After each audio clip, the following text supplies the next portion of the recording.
आज से 100 साल पहले 1925 में जब भारत टुकड़ों में बटा हुआ था और आज़ादी का सूरज दूर था, तब नागपुर की मिट्टी में एक संकल्प का बीज बोया गया। ये सिर्फ एक संगठन की शुरुआत नहीं थी, बल्कि भारत की आत्मा को फिर से जगाने की कोशिश थी। जहां डॉक्टर केशव बलिराम हेडगेवार जी ने एक ही मंत्र दिया, राष्ट्र सर्वोपरि। 1925 में भारत ब्रिटिश शासन के अधीन था, लेकिन डॉक्टर हेडगेवार की नज़र में असली समस्या सिर्फ बाहरी नहीं बल्कि अंदरूनी भी थी। उनकी क्या सोच थी, ये समझने के लिए हमें उस दौर के भारत को देखना होगा। उस दौर में देश का असली दुश्मन अंग्रेजी हुकूमत नहीं, बल्कि हमारा आपसी बिखराव और राष्ट्रभाव की कमी थी। समाज धार्मिक दंगों और आपसी फूट में बटा हुआ था। हजारों साल की गुलामी का मुख्य कारण यही एकता की कमी थी। लोग अपनी सांस्कृतिक और राष्ट्रीय चेतना से दूर हो रहे थे।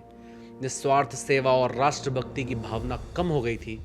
उन्होंने देखा कि अगर आज़ादी मिल भी गई तो इस बिखरे हुए समाज को कौन संभालेगा। तब उस बिखरे हुए समाज को सांस्कृतिक रूप से संगठित करने के लिए जन्म हुआ राष्ट्रीय स्वयंसेवक संघ का। इस समस्या को हल करने के लिए उन्होंने चरित्र निर्माण को सबसे जरूरी माना।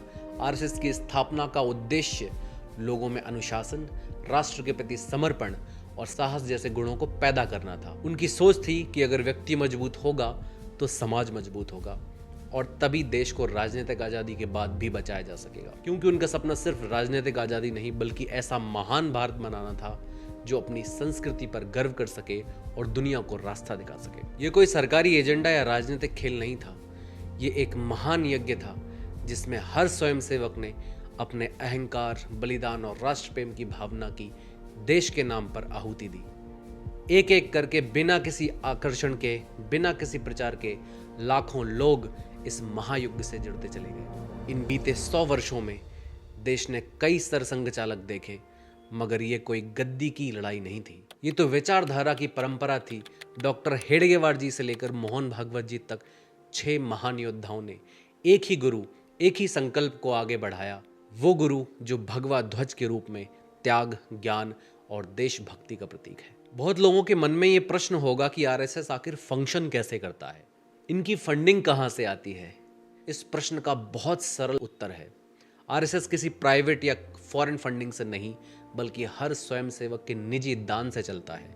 यह दान किसी व्यक्ति को नहीं बल्कि भगवा ध्वज को दिया जाता है। साल में एक बार गुरु पूर्णिमा के पावन पर्व पर अपने गुरु भगवा ध्वज को दी हुई स्वयंसेवकों की गुरु दक्षिणा इस महान संगठन को चलाती है। इसी शक्ति ने राष्ट्रीय सेविका समिति जैसी महिला शक्ति को भी जोड़ा है, जिनकी ललकार शब्दों में नहीं बल्कि आत्मरक्षा और समाज सेवा में दिखती है। राष्ट्रीय स्वयंसेवक संघ में गुरु दक्षिणा की कोई फिक्स रकम नहीं होती। यह पूरी तरह स्वयंसेवक की इच्छा और उसकी आर्थिक क्षमता पर निर्भर करता है। गुरु दक्षिणा 1 रुपये भी हो सकती है। यह पैसों का लेन देन नहीं बल्कि समर्पण का भाव है। स्वयंसेवक यह राशि बिना किसी दबाव के अपनी श्रद्धा से देते हैं और दी जाने वाली राशि की घोषणा नहीं की जाती और ना ही उसका हिसाब सार्वजनिक किया जाता। यह एक गोपनीय दान है क्योंकि गुरु दक्षिणा का बखान नहीं किया जाता। गुरु दक्षिणा की राशि हर स्वयंसेवक के लिए अलग होती है और वह उसके सामर्थ्य और राष्ट्र के प्रति समर्पण को दिखाती है। राष्ट्रीय स्वयंसेवक संघ ने 1925 से लेकर अब तक कई ऐसे काम किए हैं जिनकी वजह से उन्हें समाज में एक आदर्श के रूप में माना जाता है। जब भी राष्ट्र पर संकट आया, आरएसएस हमेशा एक निस्वार्थ साथी बनकर सामने आया। चाहे वह आपदा राहत और सामाजिक सेवा हो। 1962 के चीन युद्ध और 1965 के पाकिस्तान युद्ध में जब सेना मोर्चे पर थी, तब स्वयंसेवकों ने देश की आंतरिक स्थिति संभाली। उन्होंने यातायात से लेकर सैनिकों के परिवारों तक की जिम्मेदारी संभाली। यहाँ तक कि रक्तदान के कई शिविर लगाए ताकि देश में खून की कमी न हो। उनके इसी योगदान को देखते हुए जवाहरलाल नेहरू ने 1963 में गणतंत्र दिवस की परेड में उन्हें शामिल करने के लिए आमंत्रित किया। जब भी देश आपदाओं में घिरा, चाहे 2001 के गुजरात भूकंप हो, 2013 की केदारनाथ त्रासदी, 2014 की कश्मीर बाढ़ और 2018 की केरल बाढ़ तक, जब भी भारत की आंख में आंसू आए, ये स्वयंसेवक बिना किसी कैमरे या प्रचार के जीवन बचाने आ पहुंचे। कोविड-19 की महामारी के दौरान भी इन्होंने बिना डरे घर घर में ऑक्सीजन और खाना पहुंचाया। ये वही लोग हैं जो हर दिन समाज सेवा करते हैं, मंदिर और गौशालाओं से लेकर गरीबों को शिक्षा देने तक। हाल ही में पंजाब की बाढ़ में भी सेवा भारती के इन स्वयं सेवकों ने पंजाब के 12,000 से ज्यादा परिवारों को खाना, पीने का पानी, दवाएं, बिस्तर, कंबल, गाय भैंसों को चारा तक पहुंचाने में मदद की।